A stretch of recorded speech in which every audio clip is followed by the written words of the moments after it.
should have happened. It was staggering. It was difficult to grasp the situation that we were now prisoners of war. Something that had never entered my mind before. No. And do you remember the march out to the Changi area or to Selarang barracks? Oh, yes, yes, of course. There was a long march all day long. The next morning, all the way out to Changi Peninsula. Very bedraggled, but you know, a lot of troops. Very little was said, but we were all engrossed with our own thoughts. But it was a long, weary march, right out to Changi Peninsula. Do you remember still later that there was a parade called by the Japanese and the troops had to line a route and a Japanese general went by? That was some weeks later, I understand. By then, the Japanese had utilised all the POWs, many of the POWs, for working parties round on. And I wasn't in Changi when apparently that parade was going. And we were out in the working camp. But I believe that that was when the signing of the non-escape clause. Was that the occasion? I think that might have been a little bit later. That was in Were you in Selarang when they pulled all the 15,000 into those barracks? No. Do you know which camp you were in? Yeah, I was in. And the name escapes me. It was very close to Singapore City itself. Yeah. Very close. Or River Road or Siam Road. Caldecott. Caldecott, I think. Were you? Yeah. Yeah.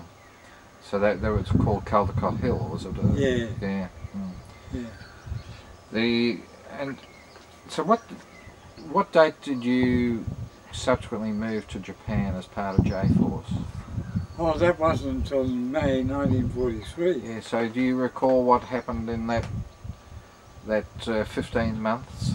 Yeah. Well, we were working on building roads in Singapore Island,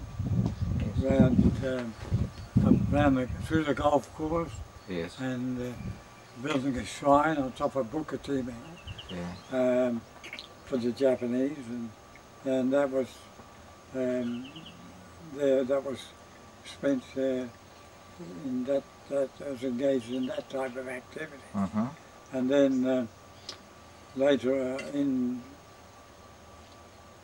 43, we sent back to Changi barracks, and from there, the Japanese took working parties, sent them to different places in the Far East. Some into Borneo, some up to Thailand, some to Japan. But when May 43, I was in J-Force, they were sent up to Japan. Yes. Did you have any idea where they were sending you when you became part of J-Force? No. Well, we had, I suppose, rumours. I think once we felt we were on a ship, on a boat, we felt we were going to Japan. And of course, as we went further north, we sort of told ourselves that expected that we were going to Japan. Yes. Now, what was the name of that vessel and how were you transported? Weills, Maru, that was the name.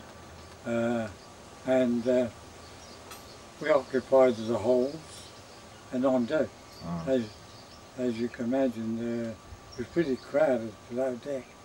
So eventually we were able to sneak up, and a lot of us were able to sneak up and sleep up on deck. But it was a pretty unpleasant voyage. Yes. With the heat and cramp and the congestion. But we were allowed up on deck for a short period. Was were you part of a convoy? And if it was a part of a convoy, do you ever remember it being attacked by American submarines or anything like that? Yeah. There were a few ships in the convoy. It wasn't until we left Taiwan, or Formosa, between Formosa and Japan, that an American submarine did have a go at us. Some of the fellas up on deck, I was down below, and there was a hell of a shuffle. They came down the gangway, down the ladders. They were saying, torpedo missed us by that much. Apparently, we had been fired on by an American submarine, but fortunately, the torpedo had passed between us and the boat ahead of us. Yes, yeah. So they thankfully missed us. Now, which port in Japan did you land at? Shimonoseki. We landed on Militia. I'm a bit vague on that because they're just opposite each other. And we landed there and trained in and brought up to Kobe by train. Yes. Yeah. What was your first impressions when you arrived at Kobe? First impressions were pretty bleak. We were marched from the Kobe station down to short few hundred yards to a sports ground from where we could see this warehouse, and we spent most of the day hanging around there, waiting around, being counted and recounted, and you could see that I think a few other, we thought they were Japanese, dressed in Japanese army uniform. We discovered they weren't Japanese, they were Eurasian, they were British, we discovered later. They were British POWs from Hong Kong. They'd lost all their, they'd been sunk. Yes. And they were fitted out with Japanese in uniform. So were they the survivors of the Lisbon Maru? Yes, they were survivors. Yeah. That over 900 of them lost their lives. Yes. Now, was this the point, I'm grasping for how I want to frame this question.